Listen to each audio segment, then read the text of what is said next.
It's noon here in Lagos, Nigeria. Good afternoon and welcome to Lunchtime Politics. I'm Okpebholo. We begin with the big one. Aftermath of the Edo State governorship election. At exactly 9:27 p.m. yesterday, the Independent National Electoral Commission (INEC) declared the All Progressives Congress APC candidate, Senator Monday Okpebholo, as a winner of Saturday's governorship election in the state.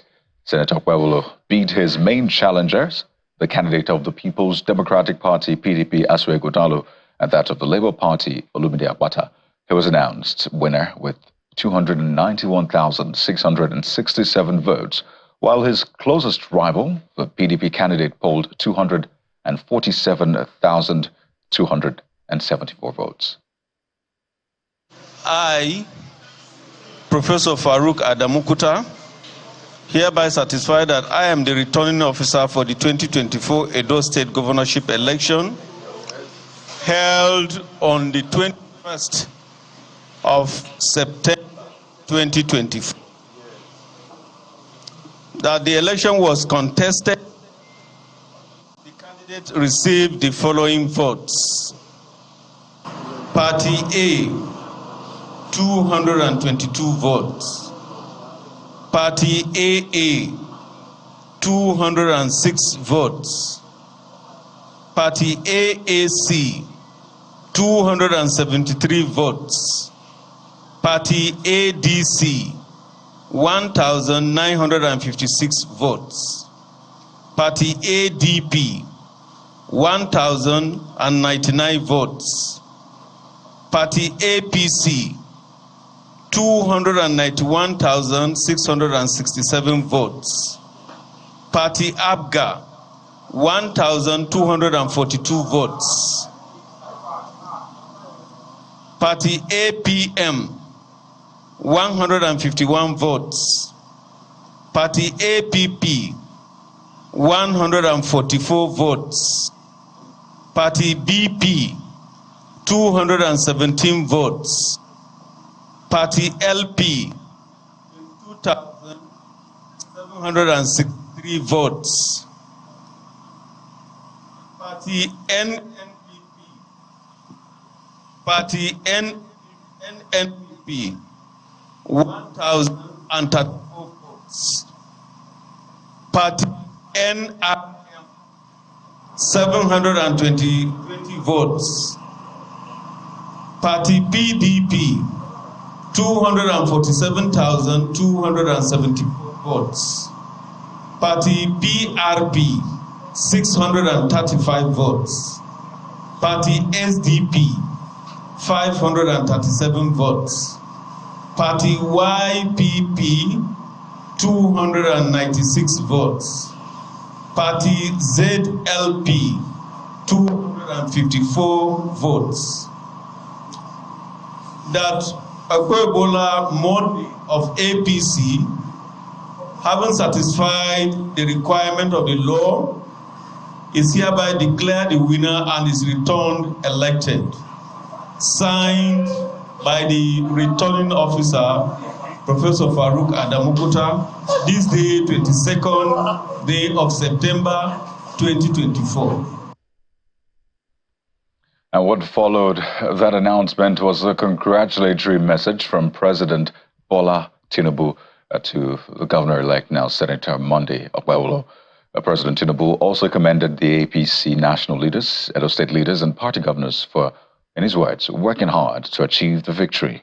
Well, he says the victory testified to the people's support for the ruling party, its progressive ideals, its economic re-engineering program, and its commitment to improving the lives of Nigerians. He asks Senator Okpebholo not to gloat over his victory, but see it as a challenging call to service. He encourages him to demonstrate magnanimity by reaching out to his political rivals and uniting the people of Edo State to ensure its development. And more reactions this time from Governor Godwin Obaseki, who's appealing to residents to remain calm over the outcome of the election as announced by INEC. He asks aggrieved persons to explore the legal options to express their reactions to the governorship poll. According to him, the poll was marred with disregard to processes and rule of law. He made the appeal during a special broadcast on the aftermath. of the 2024 governorship election, which he also described as a travesty of justice. My dear good people of Edo State, in the last few months, the various political parties have embarked on very rigorous campaigns to sell their respective candidates for the office of governor to the people of Edo State, in an exercise which came to a climax yesterday. The attractive thing about democracy is the power it bestows on the people to choose who governs them. Therefore, when this power is blatantly seized from the people, it is not just a tragedy, but a travesty of democracy. Regrettably, the outcome of the September 21st governorship election appears to have daunted the spirit of many Edo people who feel powerless in the face of the brute force of the institutions that are supposed to protect them. It is therefore understandable that many people feel sad and aggrieved. But in the midst of this despair, I'm urging all my fellow Edo citizens to maintain calm and not resort to violence and the destruction of property in spite of this provocation. Peace and justice will always win at the end, and this is my prescription to all the good people of Edo State who feel vexed and violated at this time.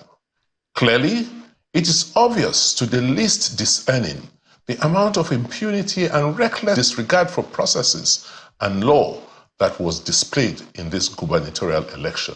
In a democracy, there are always safeguards for addressing grievances, and we hope that all those affected will seek resolution for this blatant disregard of law and process. With this in mind, I implore all Edo people to go about their lawful businesses and rest assured of the commitment of our government to your well-being and security. God bless the people of Edo State. God bless the Federal Republic of Nigeria. While we await the reaction of the PDP's governorship candidate, Asuegu Ighodalo, particularly on its next line of action, election observers have also been speaking about the polls. And for the executive director of Yaga Africa, Samson Itodo, the major political parties engaged in vote buying against provisions of the Electoral Act. He added that voter intimidation was also very visible, and this may have led to low turnout, and that it's necessary that a lot of work be done in the future to inspire confidence in the people. He was a guest on our breakfast program, The Morning Brief. All of the parties are complicit, in the infractions that happened because of this election.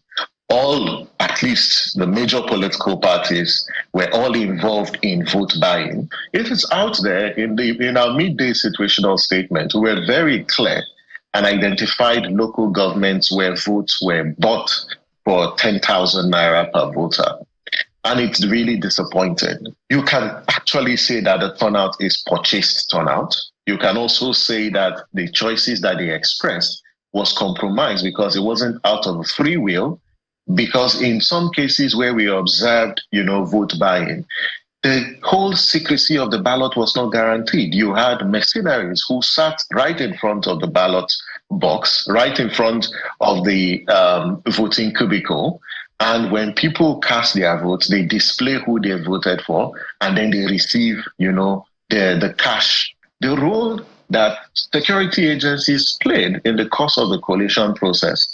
And I think that the police needs to thoroughly investigate some of the actions taken by its officers in the course of the results coalition. People didn't show up to vote in this election.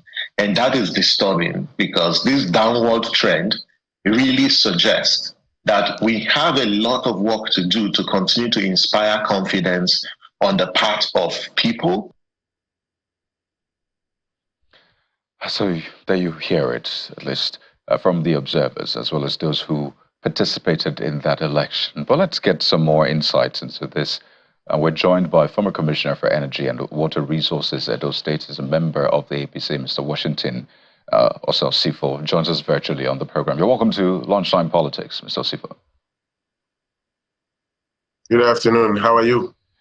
Well, keeping a close eye, really, on what's playing out in Edo State and the aftermath. And I imagine you've had your fair share of celebration. But now the reality is in the face of everyone, particularly seeing the reports and what a lot of people witnessed over the weekend. And my question to you is quite simple. Would we ever have elections where parties, major parties, wouldn't induce voters and buy votes?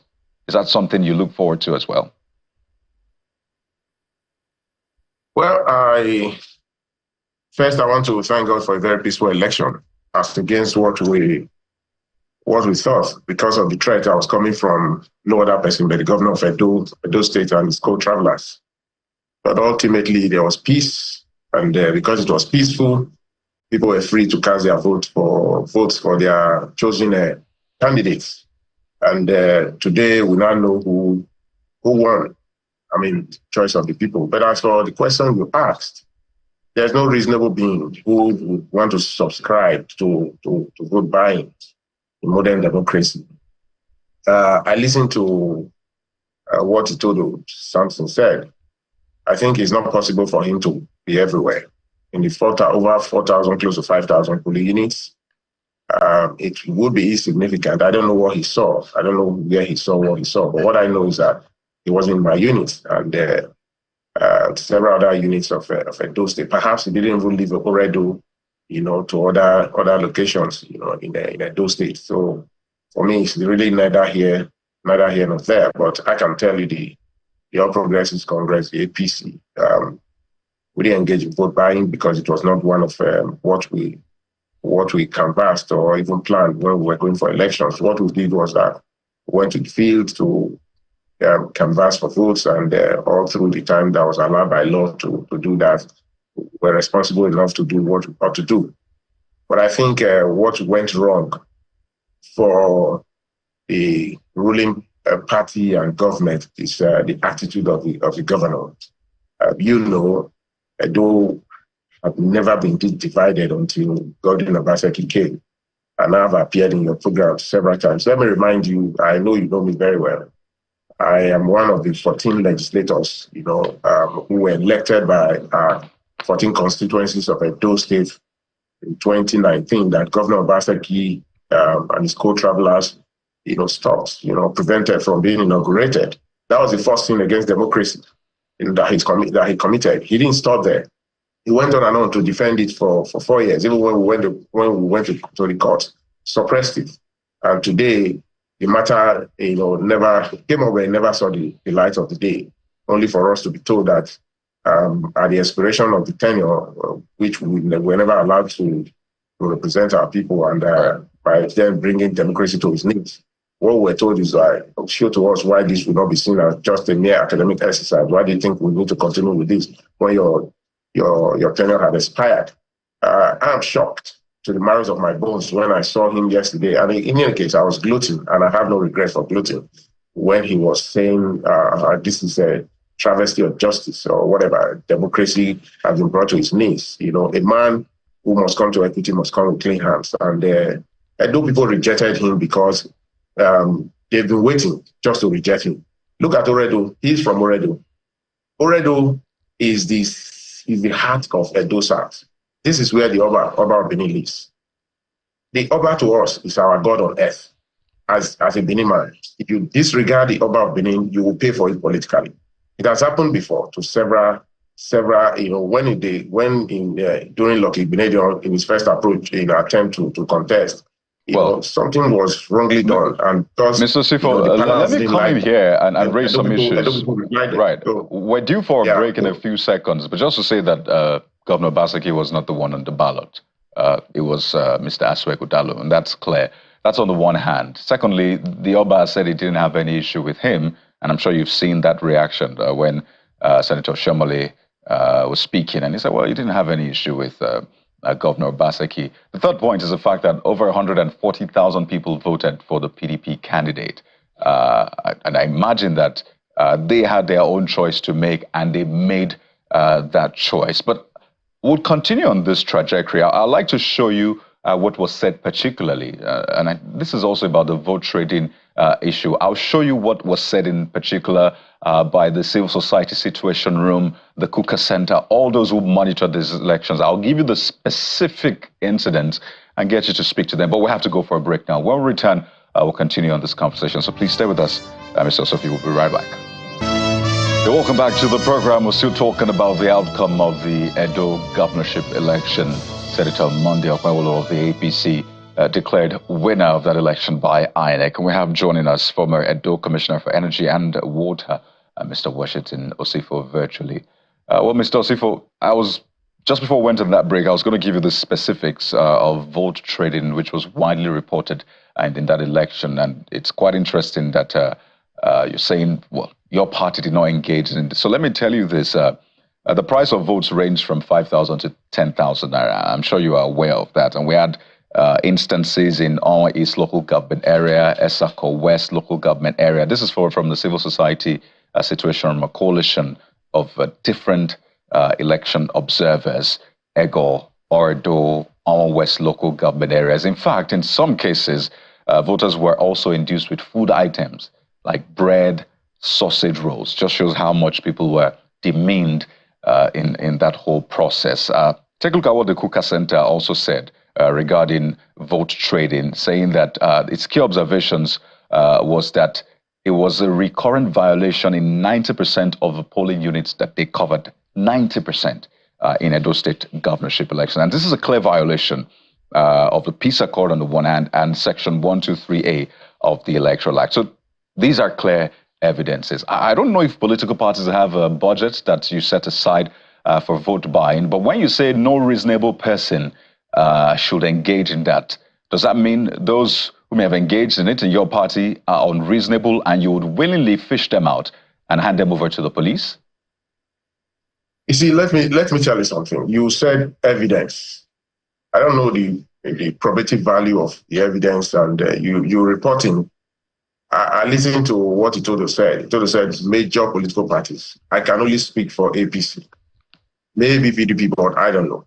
But I can only speak for APC. We didn't buy and we didn't trade in that regard. So when you say evidence, I don't know. Maybe somebody was arrested and maybe somebody is under detention and maybe somebody is being charged for doing that. That's the job of the police. I don't know what INEC has reported.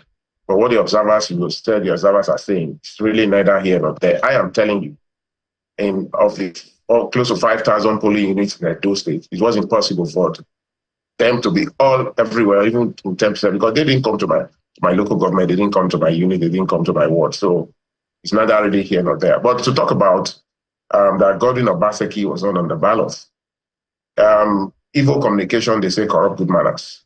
I think that's why Godalo suffered, for the sins of Obaseki, who was his sponsor in the last election. Don't also forget that it was easy for APC to win for several reasons, some of which I already mentioned to you. Right. You saw the exodus of credible men and women. Politics is a game of numbers. If you disregard APC, just like you disregarded your party, the PDP, and the leaders of PDP who gave you the shelter when you offended the APC and you were shown the way out, you also demonstrated that ingratitude was in your system. Then, you drove them out of their party. Well, Mr. Osifo, I'd like us to stay away from personal attacks. And by the way, the president has put out a statement. So I wonder if you're going against the president, who said, "Do not gloat over this victory." He went on to say, "Demonstrate magnanimity, reach out to political rivals, unite the people of Edo State to ensure its development." But it looks like you have a major growl still with Governor Obaseki, which I understand, but I'd like us to stay away from that and speak to the issues. And here's the point I want us to go to. Just a moment, Mr. Osifo, so we can make the most of our time. I didn't get that, sorry? Let me say this, talking about major grasp. Who else should have major grasp with Obaseki, if not Washington, Osifo, and the 13 others? Exactly, and I know that you have had time to ventilate that. But this is particularly you were part of that story. About you the took it election. Separately. I was in the studio with I understand, Mr. Osifo, and I want us to speak to this election in particular and what it means for the people of Edo. If you could just give me a moment, Mr. Osifo. I understand those issues, but let's stick to the elections. Now, I want you to speak to what the people of Edo should expect on the outcome of this election. INEC, by the way, said INEC has 6 days or so to review this election. We don't know if anything material will come out of this, but people are asking, on what basis then did Senator Okpebholo win the votes of the people? What were his campaign promises? Some have said, well, he said that we'll resume the work that Senator Shomole was doing before he completed his tenure, basically take you back to that moment. And some say, well, does that mean all of the investors that have come into Edo State, all those investments that the current governor attracted, what happens to them? And you know what they say about investment is there's a coward. Capital general is a coward. So what should the people of Edo State expect, and the investors who are currently in the state or considering coming to your state? Well, the first reason why they voted for Monday Okpebholo is character. Second, conscience. If you take character and conscience away from the aspiration for good governance, you can't have it. I'm also talking about continuity from when Comrade Adams Ali Oshomole stopped, when he left as governor. The last time we enjoyed real development in Edo as a state was the exit of Comrade Adams Ali Oshomole as then governor of Edo State. So we have gone backward for another 8 years. He needs to catch up, so that we start again. Just look at it. Thank God your colleagues were here. Kimberley was here. I learned, and I think I saw him. I'm sure he got to Ring Road. He saw from the heart of the city all the mess we have there at Ring Road. Even in the immediate road to the government house, you could see potholes here and there. Nothing, to be excited about. If a man who spent 8 years as governor could not fix the road leading to the government house, where he takes to office and out of office every day, you can tell what happens, in other parts of the state. So there is, lack of governance and lack of human face, and the application of power. And I think we were just in a hurry to get him out. We trust Okpebholo, and we trust his character content, not just because he is a senator. There is no one who is above 18 who does not have yesterday. For instance, you went to primary school, you went to secondary school, you would have been to the university, you worked either privately or engaged in the public sector, and you work. So people know your pedigree. They know who you are. If you can't be trusted yesterday, why do you think I can trust you now, since you are seeking for power or whatever? Let me put this clear. Aswan Ighodalo, the only thing that those people had against him was exactly the fact that he was coming, just the same way Godwin Obaseki came.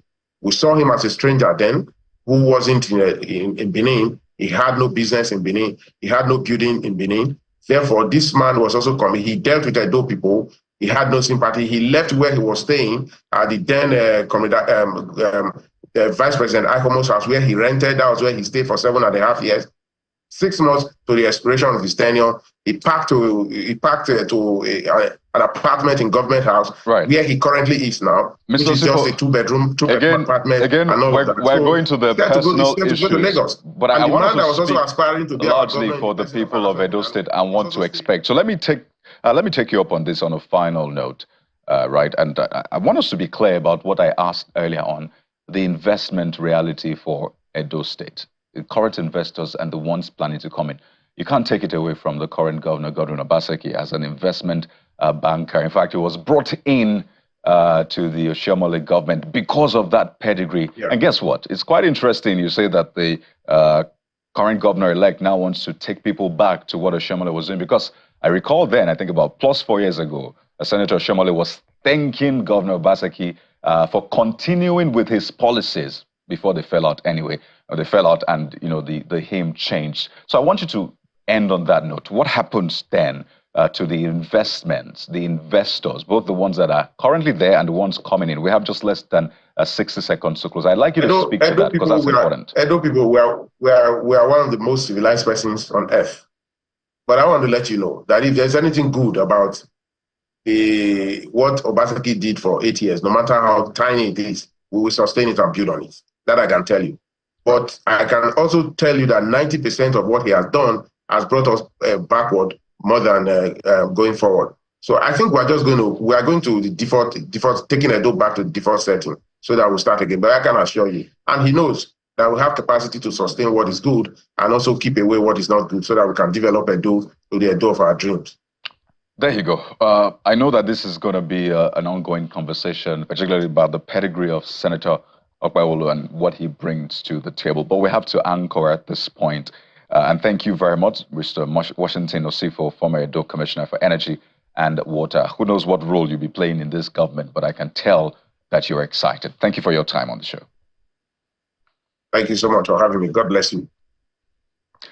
Let's turn our attention to the courts now, where Justice Inyariho of the Federal High Court, Abuja, has dismissed a suit seeking the removal of Abdullahi Ganduje as a national chairman of the APC. The suit instituted against Mr. Ganduje by the APC North Central Group was dismissed by the judge on various grounds.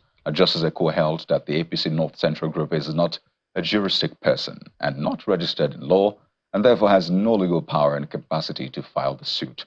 The judge also held the plaintiff failed to explore the internal mechanism for peaceful resolution of issues before rushing to the court. Justice Eko further held that appointment of officers for APC by its National Executive Committee is an internal affair of the party, which no court can dabble into. The Northern Central APC group had dragged Mr. Ganduje, the APC, and INEC before the court, praying for a nullification of appointment of Mr. Ganduje by APC on the grounds of gross violations of the party's constitution. And there you have it. You've been served. That's Lunchtime Politics for this afternoon. Thank you for watching. I'm Coyote Okikilo, still with Channels Television for all of the breaking news and the very best of political